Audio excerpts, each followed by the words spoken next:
And Lene Palmisano maybe this is 2013. She was running for office. And so she ends up in this apartment of this like 20-year-old kid. And it's a really tiny apartment on the second floor. And the whole place just smelled like cat poop because he had a litter box. Probably this guy was sort of used to it. I don't know. But we spent like an hour in these really uncomfortable chairs just inhaling the whiff of ammonia. And Lene Palmisano looked very uncomfortable. And I just remember that. I remember that. That was one of those moments that you just don't forget. So looking like you've spent an hour sniffing cat poop is generally how she operates as council vice president, too.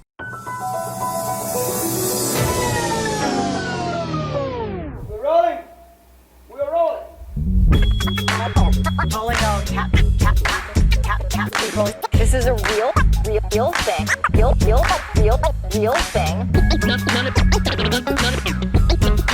None of you have the balls to stop this. Stop this. I've got plenty of time. I have nothing else going on today. We're in the Wedge neighborhood right now.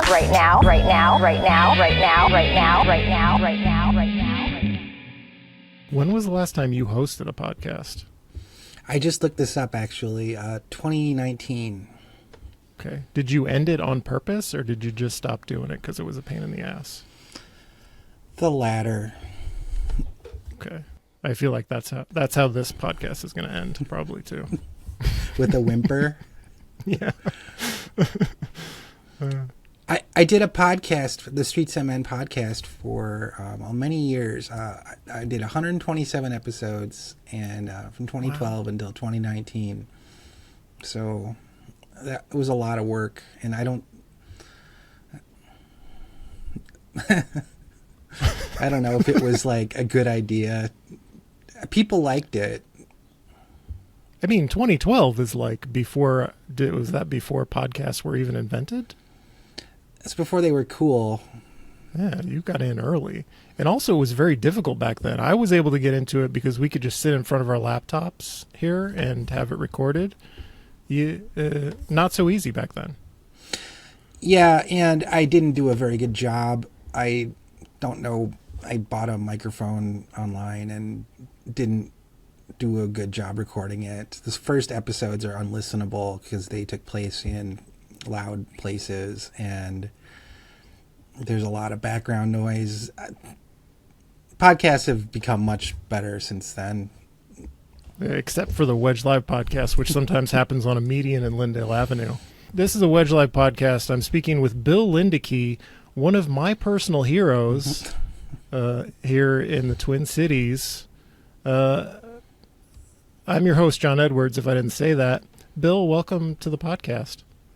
It's truly an honor and privilege to be on the Wedge Live podcast. So as I was saying, you've had a great influence on me.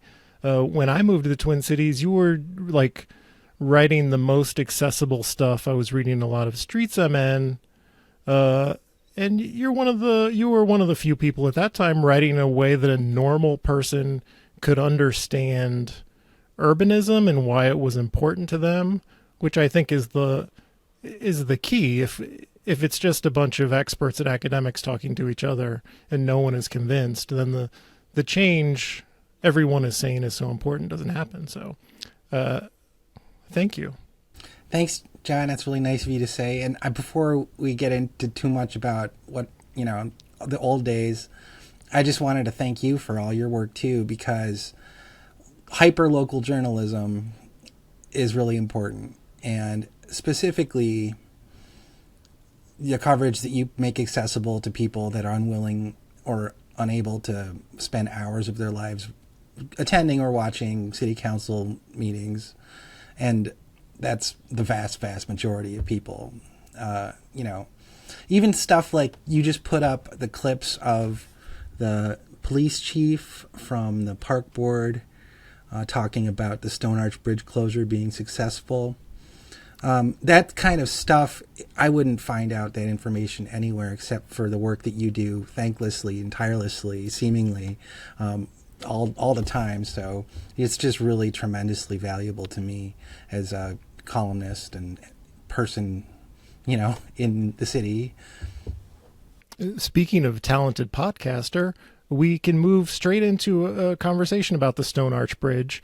I was glad to see that you'd written about it. I was wondering, is it old news now? Will people be upset enough about it to keep it from happening again next year? Because as you mentioned, the police chiefs, our city's police chief, Brian O'Hara, and the Ohio, the park board police chief, are both saying, great job, it worked, glad we closed it.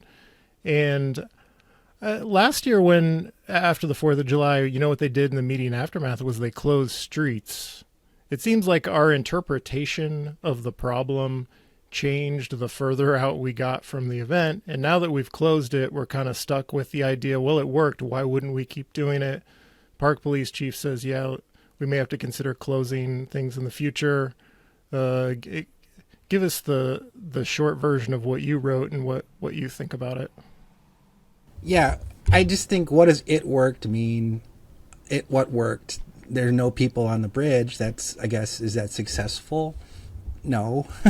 We want people on the Stone Arch Bridge at night, walking back and forth over the most beautiful spot in the city of Minneapolis.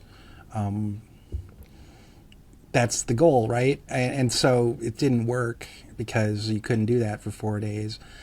If I'm going to take anyone from another city to Minneapolis, and this is the first time here, and I want to make a good impression and show them what the city is like and how beautiful it can be, that's exactly where I take them. And it's not creative. It's the cliche thing to do because it is the best spot to walk and to see the history of the city beautifully laid out in front of you.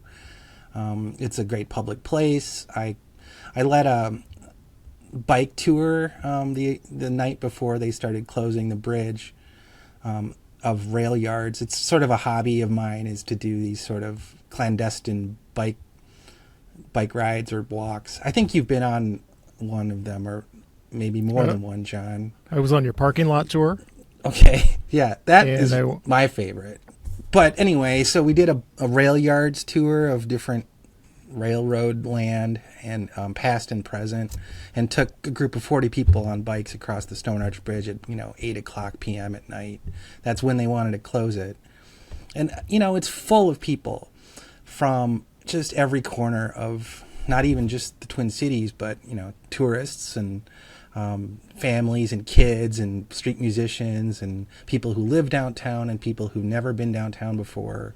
And it's just such a wonderful experience. It's what people move to cities to get. It's like why you live in a city, is to have public places like that are alive and changing, and where you can people watch and surrounded by beautiful nature and culture and built environment. I don't know. You don't need me to tell you the Stone Arch Bridge is awesome. Yeah. So yeah, just seeing it used as sort of like a pawn, and not even a successful one. I mean, I'm not a police expert, although I'm forced to learn about it against my will over the last 5-10 years.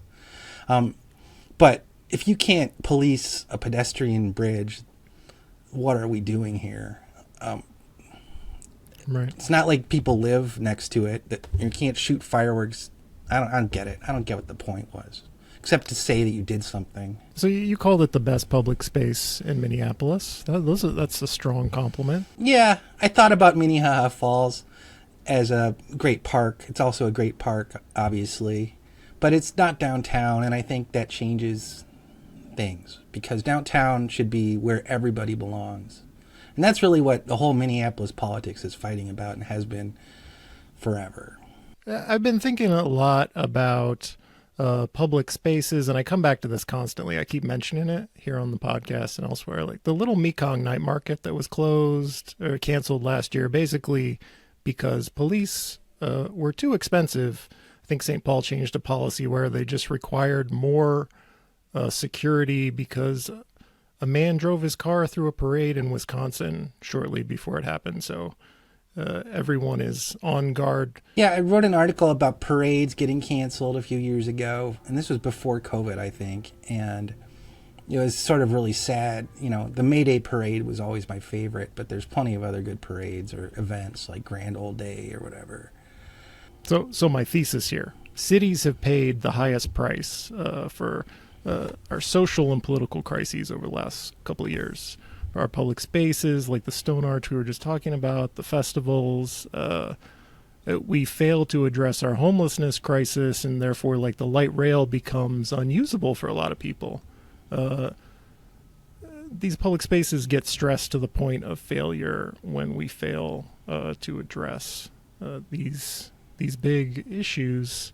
Are you faced with these questions? Do you grapple with this constantly? It seems like a thing you'd be thinking about constantly. I gotta say, John, that was really well written and well said. What you just said, the stress, and I think it's not like there's one cause. You know, you point out homelessness and our failure to give people the basic care that they need, right? And shunting folks off over and over again to the margins of our cities and spaces. Yeah, it puts stress, like you say, stress. So that's a really good way of framing it. And it's really sad. It's really sad. I try to stay optimistic about, society and urban life, but it can be really hard. I take the Green Line a lot, and that's maybe the example that I'm most familiar with talking about. And it's just, if you've been fighting for better transit for your, 20 years or what I've been doing, and to see just the everyday quality of our transit system sort of erode before your eyes, and know that it's not even for bad reasons. Like, people have nowhere to go, and this is a space that's warm in the winter and cool in the summer. And so I wish there was another way. There's so many issues we get into around this, but I do think that the transit system, the Green Line, which I take, I be on the Blue Line once in a while, but I'm from St. Paul and I live in St. Paul, so it's going to get hopefully better under the legislative plan that was concocted this last session. So, do you have any books to plug? What book are you selling? My personal right now? books? Yeah, books that you've written. St. Paul, an Urban Biography, is a really nice book about St. Paul.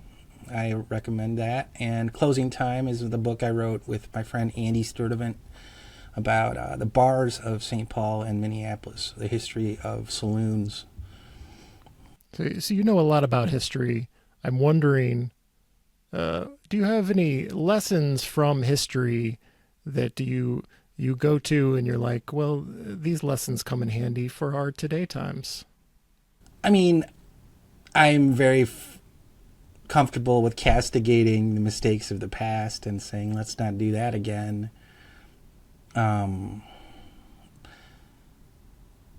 Yeah. So the gutting of downtown and in Minneapolis history, I guess what I think about, like, the police and diving into that whole topic. You have this, you've read this thing, right? The Enough is Enough. Is that from the MPD 150? Yes. I don't know. The history of how the police got the way they were in Minneapolis, that's something that you can learn from, and it's not a pleasant lesson because people have been trying to change and reform the police department. I remember reading that Hubert Humphrey, when he was mayor, made that one of his priorities in 1940 something. What I get frustrated by, it's a theme in our politics. We have election years both in Minneapolis and St. Paul this year. But we do a lot of blaming of people who speak harshly about the police. And I don't know, I'm not going to agree with everyone who, everyone's tone. And also I'm not going to tone police at the same time. But like, it's not the police critics who kind of propped up the system, built the system that has collapsed and is non-functioning. in a lot of ways, to the point where we have to close the Stone Arch Bridge to pretend we're doing something. It's not the police critics who've been waving their hands forever before you or I were forced to learn about police issues in the last 5 to 10 years, as you said. I don't know what my question is, Bill, but my question is that I'm really disappointed in the election. Was it 2 years ago where question 2 failed in Minneapolis? Right. I feel like that's a big turning point where what seemed like a hopeful response to the murder of George Floyd ended up being retrenchment of basically, you said what lessons do you learn from history? It's that, Minneapolis politics is sort of focused on downtown power brokers. That's kind of code for the downtown council or property owners or building owners or corporations and that's just been the case for as long as you want to go back in time to the very origins of Minneapolis. And one of the interesting things researching my book on St. Paul, so I wrote, Minnesota Historical Society asked me to contribute, maybe I have a copy of it here, write a book about St. Paul, and it happened to, it's part of the urban biography series that they are putting out about, Tom Weber did the book about Minneapolis. There's one on Rochester now and one on Duluth. So I spent COVID reading pretty much every book on St. Paul and Minneapolis history I could find, which actually was a decent way to spend COVID. If you're going to not see anyone or leave your house, might as well read J. Fletcher Williams' The History of St. Paul, written in 1875, which is a great read, by the way. I recommend that. But so I was going to say that the even in the 100 years ago, there was this sort of coalition and alliance between downtown Minneapolis businesses and the police department and anti-union sort of forces that really organized the political power in Minneapolis and made it different from St. Paul in very specific ways. So St. Paul was a union town and Minneapolis was not. And I don't know. I think that's what I learned from history, is how things sort of repeat themselves and stay, the same sort of rhymes occur over and over again, because we're still dealing with that same sort of coalition in Minneapolis, and the same sort of fights are happening, for 100 years. So what I remember, I only half remember the books I read, and try to recall the lesson. I read this book that was recommended by the Charter Commission chair. Not recommended. He just was telling other commissioners to read it during the charter change year 21. And it talked about some of the cultural differences, I think, that go back to Minneapolis being lots of factions, and therefore government could never be centralized in a strong executive, and that St. Paul operated differently. I don't remember if it was the union culture that was the reason St. Paul operated differently, and it had the strong mayor system, 100 years ago, while all attempts to do the same in Minneapolis failed over that time until 21. That's really interesting. I'd like to hear this charter commissioner and their perspective more. The way that I look at it, so St. Paul did not have a strong mayor system until about 1970. Before then, they had what's called a commission system, where all the city council members were elected at large. So right off the bat, you've got a system that privileges high turnout places and disempowers less propensity to vote people. And that's, and then people would be elected on this commission system, and then specific elected council members would then be put in charge of specific departments. And so I think that was done maybe on a seniority basis. But there would be, you elect Milton Rosen at large, so he's the fourth number 4 vote getter, and so he becomes a city council member. And then he's in charge of the public works department, and he takes his car into the garage and gets it fixed, by the city mechanics. And that sounds like the system that Portland, Oregon had until Yes. like very recently, and they changed their structure too. Yeah, it is. And Portland was like the last holdout, I think. It's not the best, although maybe there's one in Nebraska, a city in Nebraska that still does this. A couple people have defended it to me, saying that it works really well. But in St. Paul, it did not work very well. There was also, I think, some sort of position that was elected in St. Paul historically.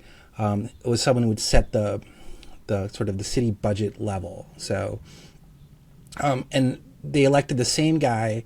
I forget his name right now, but for about 45 years.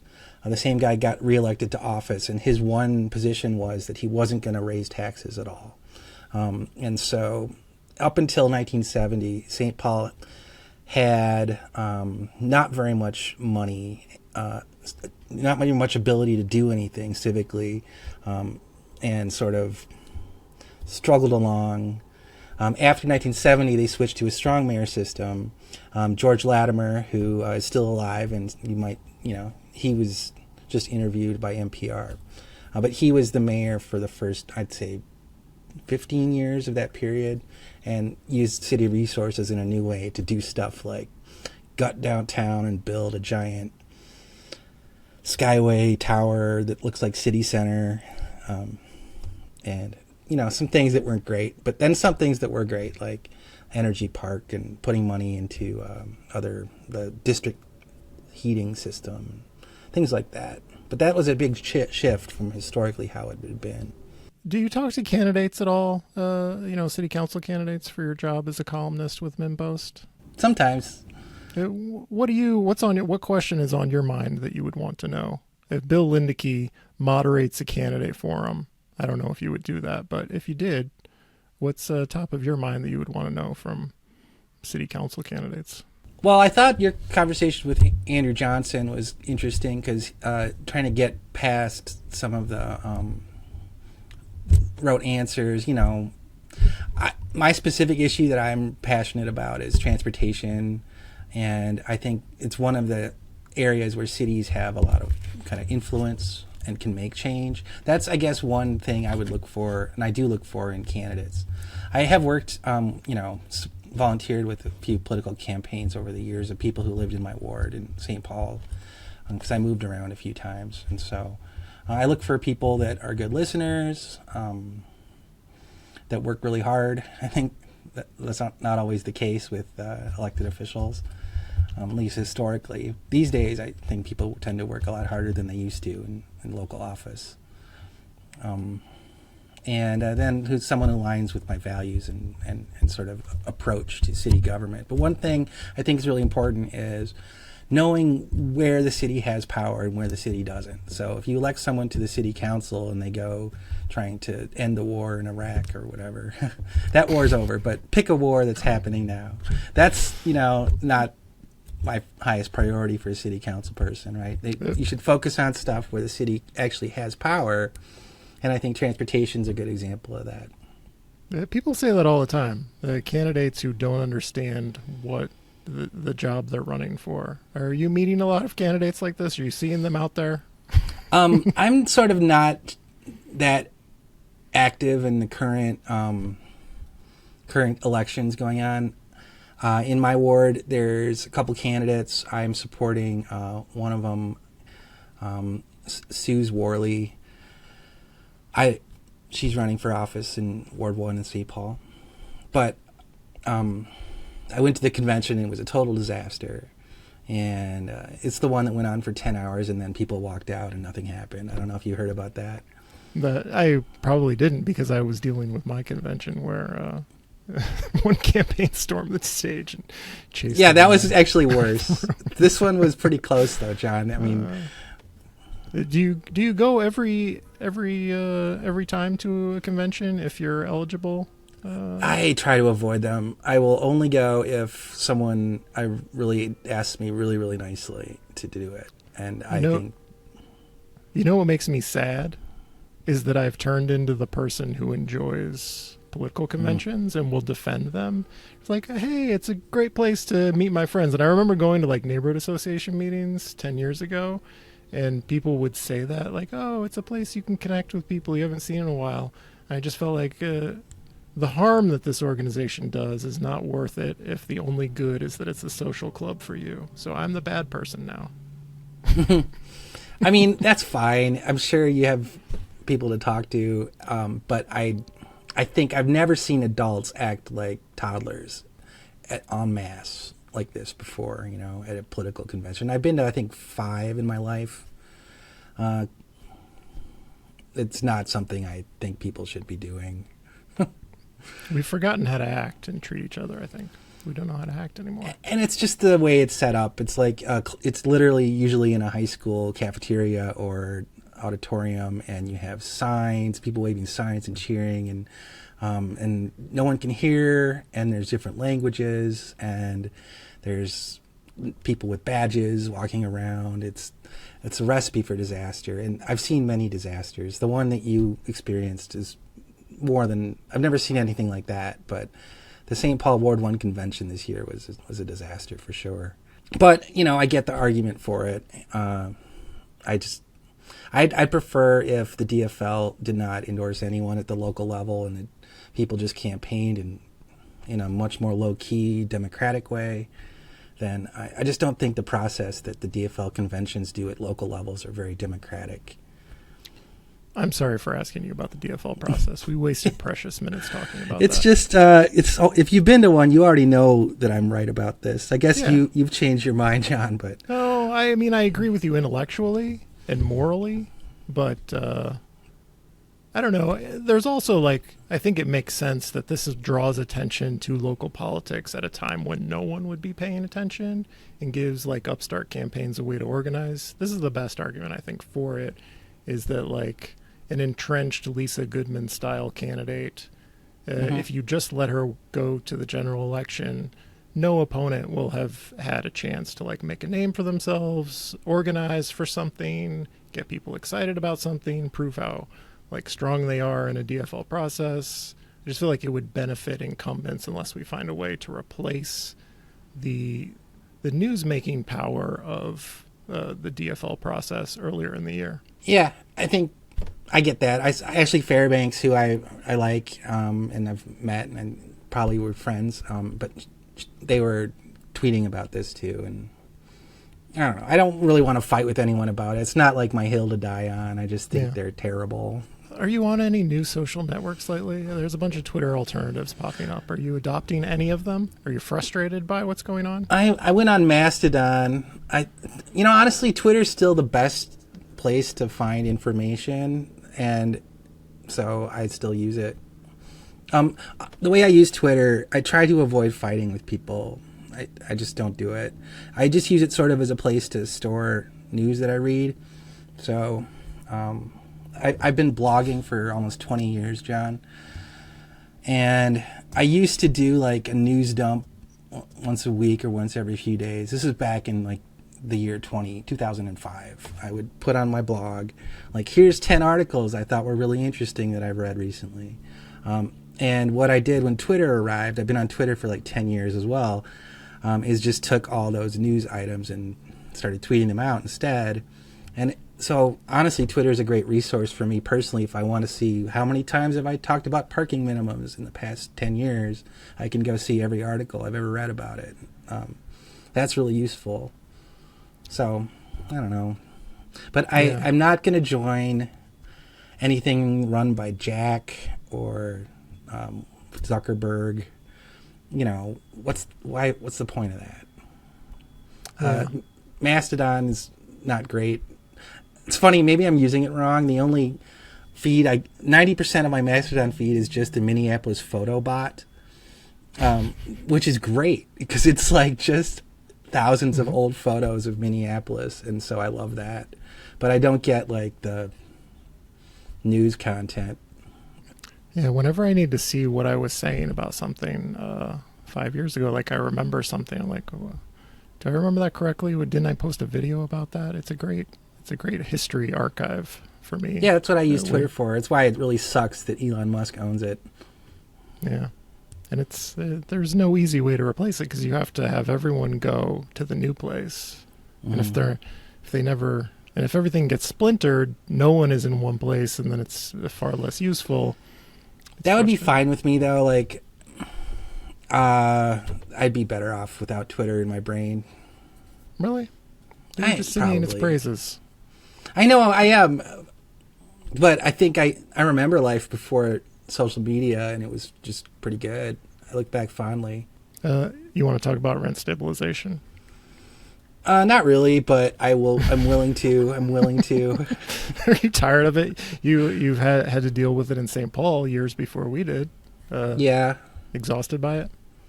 Very exhausted. I just don't think we ended up in a good place. I don't think we started in a good place either. So, I first heard about this, when a friend of mine had a petition to put rent stabilization on the ballot, and I signed it because I, think it's a good idea generally. Like, this sounds okay.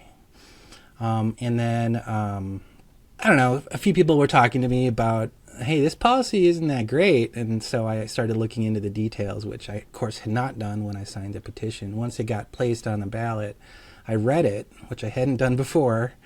And then I picked up a book. My go-to book on housing policy is a book called The Affordable City by Shane Phillips, who runs the UCLA Housing Center. And it's a really great book. It's I think his perspective is one that I agree with. So he has basically little tiny short chapters about different policies. And I think that's a good, useful way to think about it, because housing is so complicated and perverse that there's not one solution to this problem. Like, you're not going to fix things by just rezoning the city or just applying rent stabilization. There needs to be a bunch of things happening all at the same time that work together. So anyway, he has a chapter on rent stabilization, and at the end of the chapter, it says, and I remember this very clearly because it really struck me, and this is why no cities in the world apply rent stabilization to new construction. That's what the sentence said.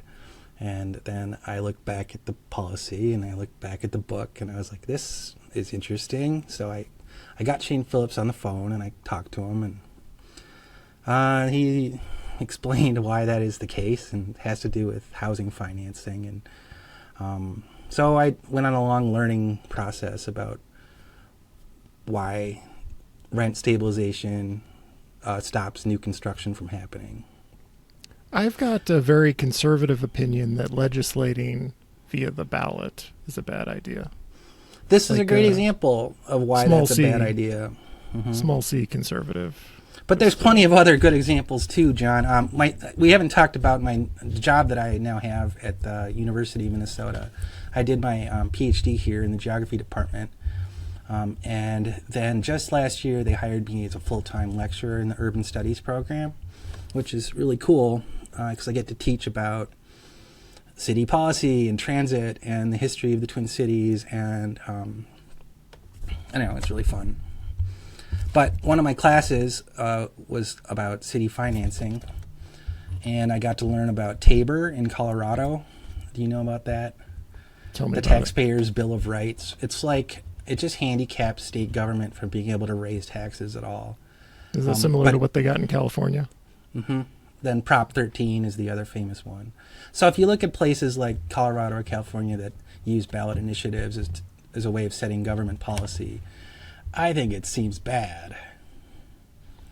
Yeah, and the way things ended in Minneapolis with rent stabilization, I feel like it makes it more likely that something goes on the ballot. We had a veto-proof majority of council members saying, "Well, I'm open to something, just not this very stringent or extreme version of it."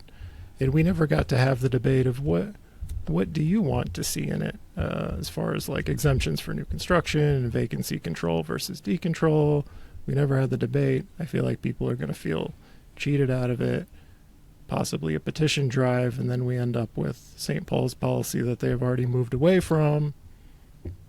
I see disaster on the horizon. Is that legally possible in Minneapolis to do it that way? You've stumped me, Bill Lindeke. I think it my, is. My understanding I was worry that about the city charters were Oh, slightly yeah. different, and in Minneapolis, it requires the council to do it, and St. Paul it doesn't. Anyway, Yeah. but your disappointment with the lack of a honest sort of policy setting discussion is something that I shared. So I came out sort of against the St. Paul rent stabilization ordinance because I think it's got some major problems. And I don't know, that was not fun. But then it passed, and then Mayor Carter asked me, along with 40 other people, to be on his stakeholders task force. So just like the way you're describing, I think right out of the gate, there was just no chance that the different sides were going to come together and talk about what a good policy would be. There was just a large group of the task force was dead set on the ballot language, and other people were dead set against doing anything. And I was one of the folks that was trying to work out, like, what are the pros and cons of different kinds of approaches. And I have my own personal opinion. Like, I think vacancy decontrol with just cause eviction and maybe some inflation adjusted limits, but you can make them pretty tight if you do the first two policies. That would work pretty well and be easy to for the city to run, so it wouldn't go through lots of paperwork, and be easy for folks to understand and focus on the goal, which I think Andrew Johnson was right again here when he talked about this. Is the goal to make sure people don't get kicked out of their homes because of high rent increases, or is it to create a different housing market in the city that would be different from the way it would be in all the suburbs around, and if you didn't have the policy in place? So here's something you said in your rent stabilization column recently that touched my heart, and it's not really necessarily about rent stabilization. One of the casualties of the tumult of the last few years was the ideological room for consensus in Minneapolis around urban policy. Years ago, it was possible for the different political factions in Minneapolis to come together around shared housing and transportation values. What are you speaking of that's not rent stabilization related? Oh, well, I think maybe, what do you think about this question, John? Would Minneapolis 2040 pass if it was currently being talked about? No. We had competent council leadership. We had people who cared about, shepherding something through, laying the groundwork for legislation to happen, because you don't just show up the day of and say, here, vote for my thing. You did a lot of work ahead of time. And I miss Lisa Bender, is what I'm saying. Me too. And not anything against Aisha Shugtai, but it's not a Lisa Ward Bender. 10 thing. It's more an Andrea Jenkins thing for me. It's when I say council leadership, I miss having someone at the top who, was paying attention, was on the ball, who didn't want to be council president so she could say, I'm council president. It was because she had a list of things she wanted to accomplish, like it or not, and she worked for it and got it done. Yeah, well, it's one of the fun things about having done this kind of local politics beat for so long, because I did do a podcast in 2013, and I interviewed Lisa Bender and Jacob Fry and Lene Palmisano when they were first running for office, and so I got the pleasure of watching Council President Bender slowly change things, and it was great. But yeah, I agree with you, and I'm kind of glad you picked out that quote specifically, because that's where I was sort of coming from. And the murder of George Floyd was so horrible and remains so. I just bought his the biography that just came out about him, and it already made me cry just the first couple pages. And I don't blame anyone for wanting to ignore the sort of minute details of transportation policy.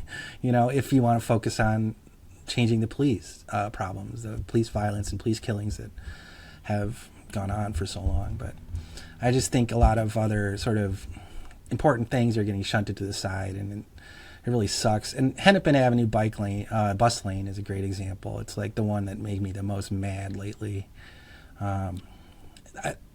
That's such a abandonment of the goals and vision and sort of work that's been put on the ground on the city of Minneapolis, you know. And I don't even know if there's space anymore structurally for somebody to come in with an agenda as a council member and convince enough of their colleagues to support something because of the government structure change, which I still don't have my mind wrapped around in terms of how it works, because one of the ways the rent stabilization thing died was just this new legislative process that we have, which I'm not going to get into right now. But I don't even know if the structure allows for it anymore, or if it's just the era we're in and some of the people we have elected. I don't know what explains it, what accounts for it. Yeah, that definitely died an ignoble death. It's probably not dead. I'm sure the issue will come back, but that was not. That was like an assassination in the middle of the night type of deal. I think eventually they go full time because they're building those little parking cutouts. I don't know how you allow parking in the bus lane. You're kind of wasting the little parking. Why don't I know the name for those, Bill Lindeke? What are they called? Parking bays? Parking bays. Yeah, that's probably what they are. So to build parking bays and have people parking in the bus lane seems like a waste of space. Yeah, it's just really silly. But that Hennepin Avenue project is really what needed to. I'm still hopeful that, as you say, it'll turn into a full-time bus-only lane. It's just the greatest example of climate action that Minneapolis has done lately. So are you still on the whole hopeful? And the second part to that question, what are you hopeful about? What makes you scared at night? What makes you very depressed? Give me some hope and give me some depression.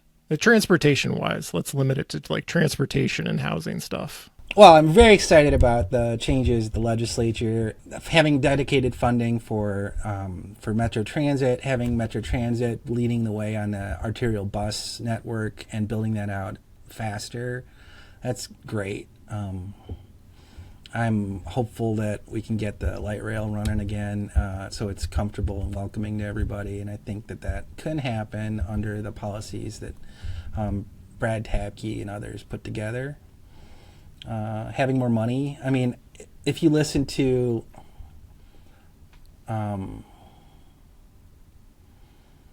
some of the folks that were getting that pushed through, it's like the transit policy, the transit money is going to be going to suburban arterial buses or something silly that I don't know if that's going to ever work.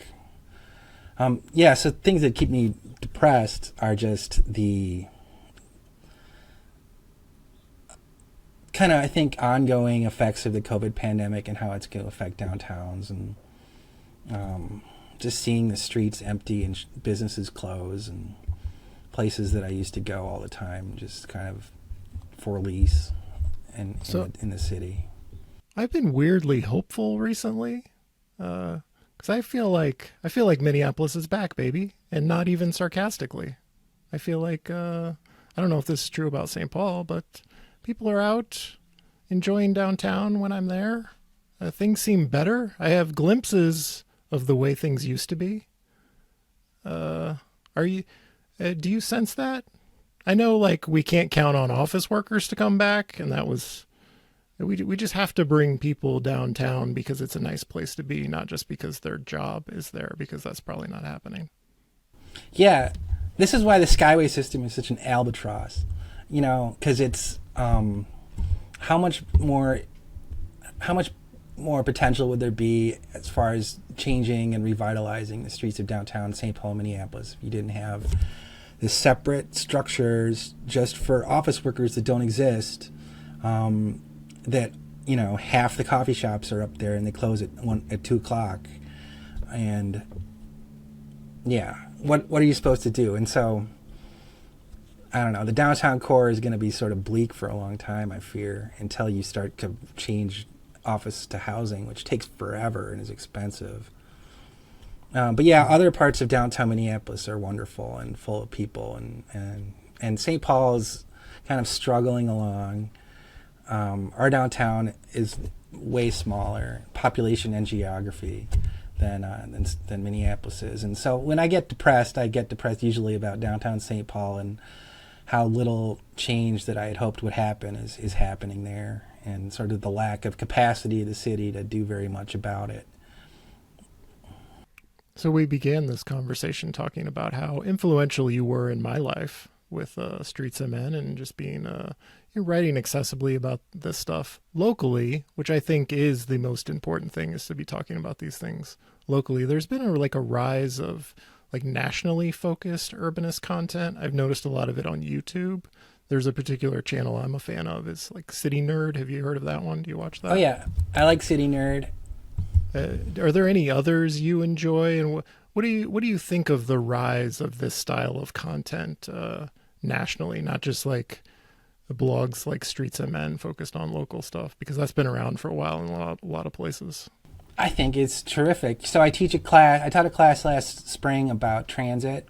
I was kind of intimidated by this class because it was called Fundamentals of Transit, and it was a whole semester of transit, 3-hour-long lectures about the history of heavy rail systems, and I had never taught this before or taken it before, and I had to really bone up on the topic. But one of the great surprises was that I had 25 students in the class, and probably a dozen of them go home and watch these YouTube channels all the time for fun and make transit maps, on their computers, and we're really into the topic. And all those channels are really great. RM Transit is a really good one. That guy is a brilliant Canadian transit nerd.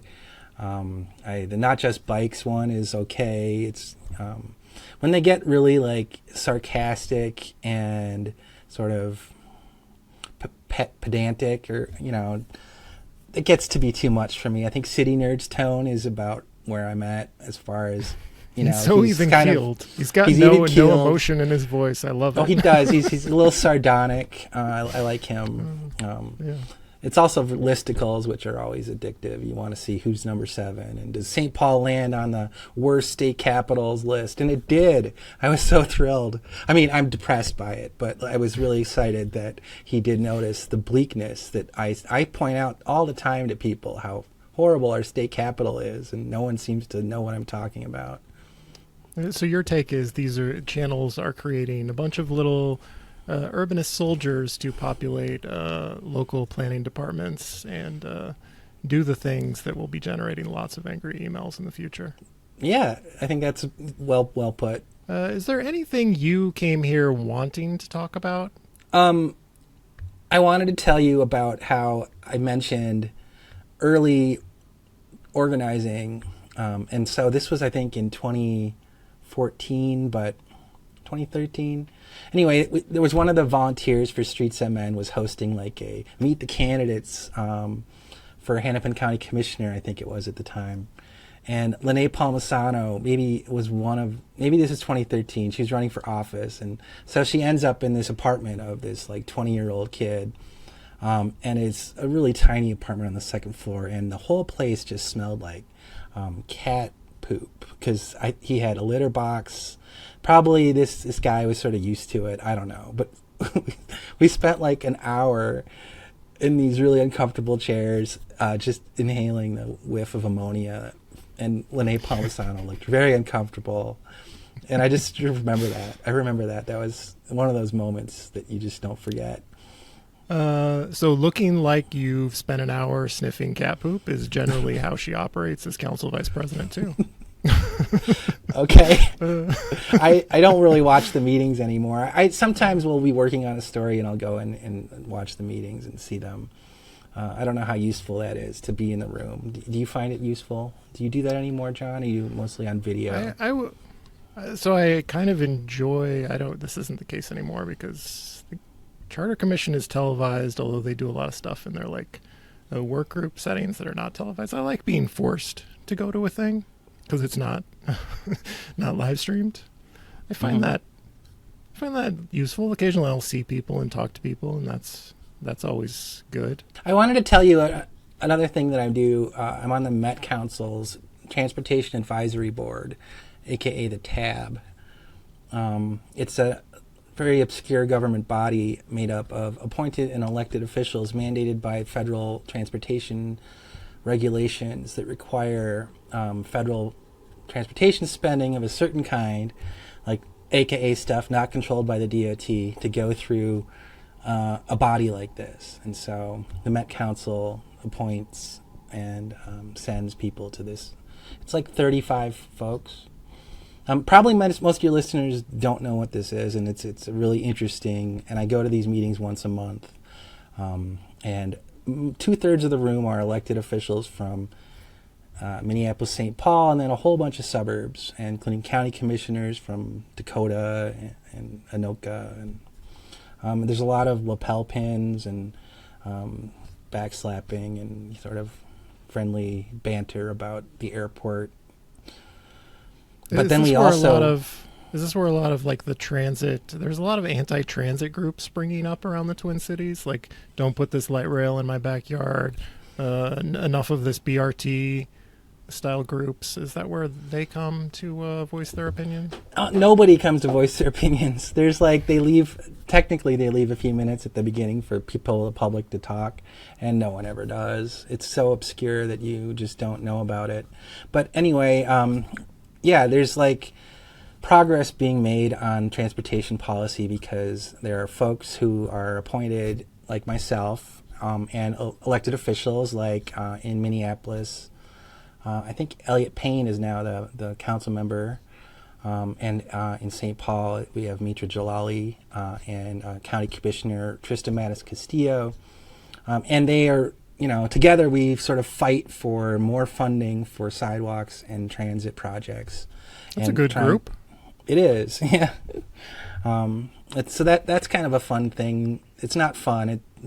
Horrible meetings that go on for hours, but it's a fun, sort of rewarding way to like do my public service now, is to go to these TAB meetings. Did you see that Scott Dibble comment about the Blue Line extension not necessarily being light rail? What is that about? Is that new? I don't know. It's a mystery. I should probably dig into it for a column. It's a really good topic. I haven't talked to Scott Dibble this last year. I've talked to Frank Hornstein a little bit about what was going on in the legislature. Okay, we're at the end, Bill. Oh. And this is where I ask you for recommendations. And we talked about your books, so you can't recommend your books, but definitely go buy your books. So an experience... It could be someone else's book, although I hate book recommendations. Could be a movie or a video game you're playing, something you enjoy, an experience, a walk someplace, something local-ish. Although a video game is not all that local. What are you enjoying that you think other people should be doing? Riding your bike. This week has been perfect for bike riding. I've ridden my bike as much as possible. And you should all ride your bike. Where do you like to go? So I don't. A lot of people ride just for fun, like to in circles or play bike tag or whatever. But I just go where I'm going. So I'm gonna go to the CC Club later. But I guess the other thing I would recommend to your listeners are to try to push yourself to go on longer walks. You can walk to the Target. It's 1.5 miles from your house, but that's actually can be a fun thing to do if you have the right attitude. And I think everyone should walk a little bit more than they do. So I've got one of these apps on my phone that actually I should check to see what my steps were so far. Do you have one of these, John? I don't. I used to, and I stopped, and now I just get bad estimates from Google about the miles I've traveled. I'm on a 3-day streak with 9,000 steps in a row. So mm-hmm. I think there are some months, and I may be misremembering, that I push 50 miles or more. Yeah, I imagine you ride your bike and walk because that's how you get around. So it's not really a choice. Yeah. You like it? Is it fun? It is. So I've said this before, that I think it's incredibly beneficial to your mental health. And I had, what's that guy's name that I had on the author? I'm sorry for forgetting your name. Jonathan? The Walking Guy. The Walking Guy. Sorry, we forgot your name, Walking Guy. He had a book tour. And he had a book tour. We had a great time. And he writes a little bit about the very real and evidence-based mental health implications of, getting out there and walking, being outside. Helps with creativity, I find, as someone who is, there he is, Jonathan Stalls. That's what his name is. I'm a little bit of a creative person. That's important to who I am and what I do. And some of my best ideas is when I'm out walking. This is true for me Wedge too, Live John. content. Most of Wedge Live's content is developed on a walk. So I wrote a post 15 years ago, about Edina, where I tried to make as many acronyms for Edina as I could. EDINA. The common one is every day I need attention.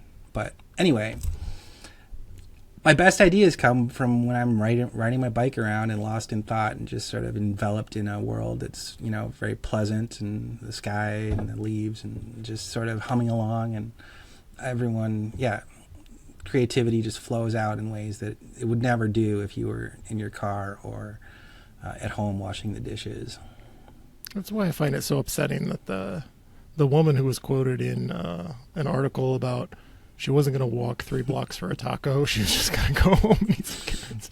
Like, if you're able, a 3-block walk is fine and nice, and a longer walk would be even better for you in terms of your overall happiness. If you really, why do people live in cities if they are so opposed to walking very short distances?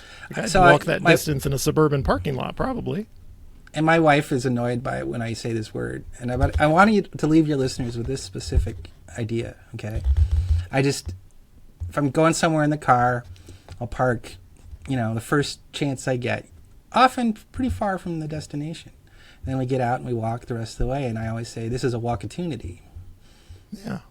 Especially if you're with people. It's a walk-opportunity. It's a walk-opportunity to, enjoy a few blocks of Minneapolis that you never get to see. So the Cedar Inn's a great destination. You should park further away and walk there. Yeah, or don't drive at all. Ride your bike, as Bill recommended. Well, Bill, I was afraid I would not bring enough. I wouldn't bring enough Bill Lindeke energy and match your quality. I think I did. I think we had a great conversation. I enjoyed talking to you. Thank you for having me on. It was great. And my guest has been Bill Lindeke. This has been the Wedge Life Podcast. I'm your host, John Edwards. Thank you for listening. This is a real thing. Real thing.